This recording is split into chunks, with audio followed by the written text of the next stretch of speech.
Often unfairly compared to the infamous Faces of Death series, The Killing of America is far from mere shock cinema.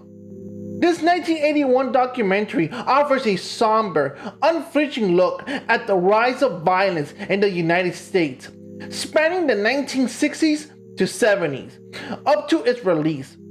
Using a combination of news footage, first-hand recordings, and exclusive interviews with police, coroners, and even killers themselves, the film exposes the fragility of life and the startling reality that death can strike anywhere, at any time.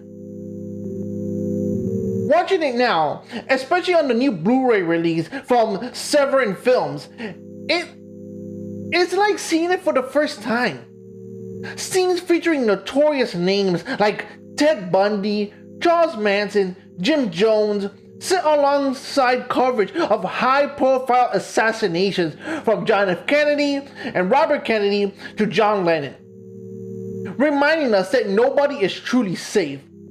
But beyond its most famous cases, the documentary delves into the random, senseless killings that occur in homes, schools, and streets, forcing viewers to confront the cold, detached brutality humans are capable of. Narrated in a deadpan style by Chuck Riley and directed with precision by Sheldon Radin and Leonard Schrader, uncredited, The Killing of America is relentless in its depiction of violence, yet remarkably informative. It doesn't sensationalize for entertainment. It educates, shocks, and challenges the viewer to consider the social and psychological conditions that produces such acts. Even decades later, the film remains hauntingly relevant, a chilling mirror to a society struggling with its own impulses towards violence.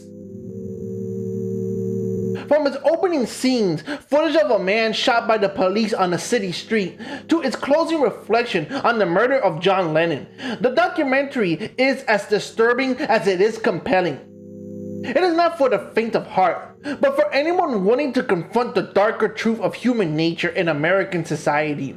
The Killing of America is an essential, unforgettable watch. It's probably safe to say that The Killing of America is not your typical true crime documentary. Rather, it plunges the viewer into a darker, more disturbing world, one that exists in the shadows of the familiar serial killer biographies and sensationalized accounts that line bookstores and screens alike.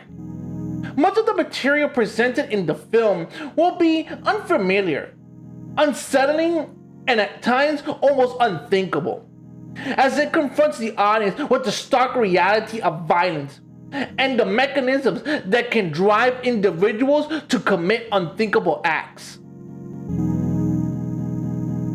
One of the more controversial undercurrents in the documentary is the concept of mind control. While often dismissed as a conspiracy theory, there is a well-documented history of mind control within Central Intelligence agencies, exploring methods to manipulate human behavior, particularly through techniques that enhance naturally occurring dissociative states. These states, which range from fleeting lapses like driving on autopilot to the severe psychological fractures seen in dissociative identity disorder, reveal how vulnerable the human mind can be under extreme circumstances. In essence, mind control, as outlined in the research of George Estabrook and later scholars, involves leveraging these dissociative tendencies to manipulate an individual without their conscious awareness, often using trauma, hypnosis, and fear as a tool of coercion. The documentary implicitly engages with this unsettling reality by showcasing killers whose motives, methods, and psychologies defy simple explanations. Figures like Charles Manson, Ted Bundy, and Ed Kemper are not just products of their pathological personalities. They are presented within the broader context of a society and a culture in which violence has become normalized, where tools and opportunities to kill are alarmingly accessible.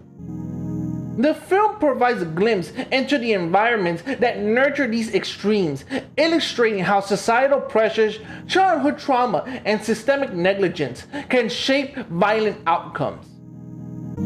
Through its unflinching footage, interviews, and archival documentation, The Killing of America forces viewers to confront uncomfortable questions. How much of human violence is inherent?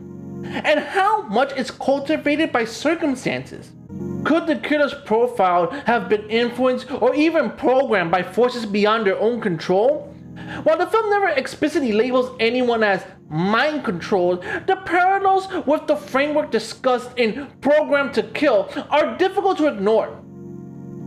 The documentary's presentation of violence is both a record and a warning, reminding audiences that human cruelty can be both personal and systemic, random and orchestrated, shocking in its immediacy and terrifying in its reach.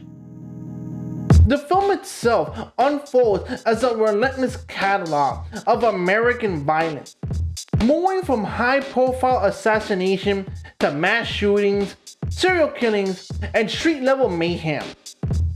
The immediacy of the footage, murky, handheld, and often raw, places viewers uncomfortably close to the action themselves, and scenes covering the assassinations of figures like Martin Luther King and Robert Kennedy. The documentary highlights not only the shocking nature of the event, but also the social fallout, public grief, outrage, and the creeping sense that violence has become both inevitable and inescapable. Here, the parallels with Programmed to Kill are evident. The film's presentation of a seemingly ordinary individuals committing extraordinary acts of violence mirrors the book's exploration of how dissociative states, trauma, and systemic manipulation can converge to create killers who are at once human and terrifyingly controlled. Serial killers in particular are portrayed not merely as aberrant individuals, but as products of a cultural, psychological, and potentially manipulative forces beyond their comprehension. And Kemper, with his chilling calm and self-reflective interviews, embodies the intersection of innate pathological and environmental influences. The documentary leads viewers to grapple with unsettling questions. Were the killers solely driven by personal pathology, or were their actions amplified consciously or unconsciously by cultural conditioning, social neglect, or even covert psychological manipulation? The film does not offer easy answers, and its refusal to sensationalize, despite the grotesque nature of the crimes, forces a confrontation with the uncomfortable reality that violence is woven into the fabric of American society. By juxtaposing violent acts with commentary from law enforcement, coroners, and historians, the documentary contextualizes each event within a broader narrative of social decay, media complicity, and institutional failure. The images are shocking, but the most disturbing element is the sense of inevitability. That these horrific acts, as they are, might have been anticipated or even preventable if society had addressed the root causes. Here, The Killing of America resonates with the analysis of mind control and disassociation explored in Programmed to Kill, underscoring the complex interplay between individual psychology and the larger social forces in producing extreme violence.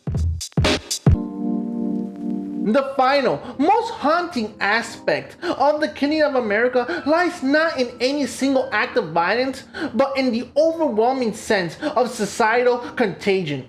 The idea that violence is not only the individual, but collective. This is where the lesson of crowd psychology intersects powerfully with the film's content. As the work of Gustave Le Bon and others on the era of crowds demonstrate, the behavior of the masses is not merely the sum of individual actions. It possesses its own emerging characteristics, often destructive, sometimes heroic, but always capable of amplifying impulses that, in isolation, might remain dormant. Crowds absorb and magnify beliefs, fears, and emotions, acting with a force independent of and sometimes in opposition to the reason and morality of the individuals within them. The Killing of America captures this phenomenon vividly. The footage of street violence, gang wars, mass shootings, and assassinations illustrates not just isolated incidents, but a society in which destructive impulses have been amplified by cultural, political, and social forces. As Laban observes, periods of upheaval, whether the fall of the Roman Empire or the chaotic transition of modern civilizations, are defined less by isolated political events and more by shifts in collective ideas and beliefs. The documentary implicitly traces the way in which these shifts, coupled with their systemic negligence and exposure to violence, creates fertile ground for both individual and crowd-driven acts of brutality. Mind control and dissociative states, as explored in Program to Kill, provide complementary lenses through which to view these phenomena. Just as trauma, suggestion, and manipulation can split and control an individual's mind, so too can fear, anger, and propaganda shape the consciousness of a crowd. In this sense, the documentary can be seen as more than a chronicle of violent events. It is an exploration of the mechanisms by which individuals in society can be coerced, manipulated, or driven towards destructive ends, whether consciously or unconsciously. Ultimately, the film leaves the viewer with an unnerving realization. Violence is not merely the product of pathology or chance. It is both systemic and psychological, emerging from the interplay between individual vulnerabilities and collective dynamics. As the Bond notes, crowds have historically served as agents of destruction, accelerating the collapse of civilizations. In the context of modern America, the documentary presents a society in which the destructive power of collective impulses is amplified by cultural exposure, social alienation, and the lament trauma of individuals. Violence in the Killing of America is at once personal, systemic, and epidemic. A force that, unless understood and addressed, threatens not just individuals, but the moral and social fabric of entire nations. In the end, The Killing of America is not simply a record of violence. It is a study of how individuals and societies can be manipulated, fractured, and driven towards destruction. Just as trauma and coercion can split and control a single mind, the fears, passion, and impulses of millions can merge in the collective consciousness of a crowd, creating a force that's far greater than the sum of its parts. The film confronts us with the unsettling truth that violence is both personal and systemic, emergent and contagious, shaped as much by individual pressures of society as by the choices of individuals. It is a chilling reminder that the human psyche, vulnerable to suggestion and trauma, and the crowd, susceptible to shared ideas and emotions, together form a feedback loop capable of eroding the moral and social fabric of civilization. To watch the documentary is to witness not only acts of brutality, but the psychological mechanisms, individual and collective, that make them inevitable, and to confront the precariousness of a society in which the lines between chaos and control have been so violently blurred.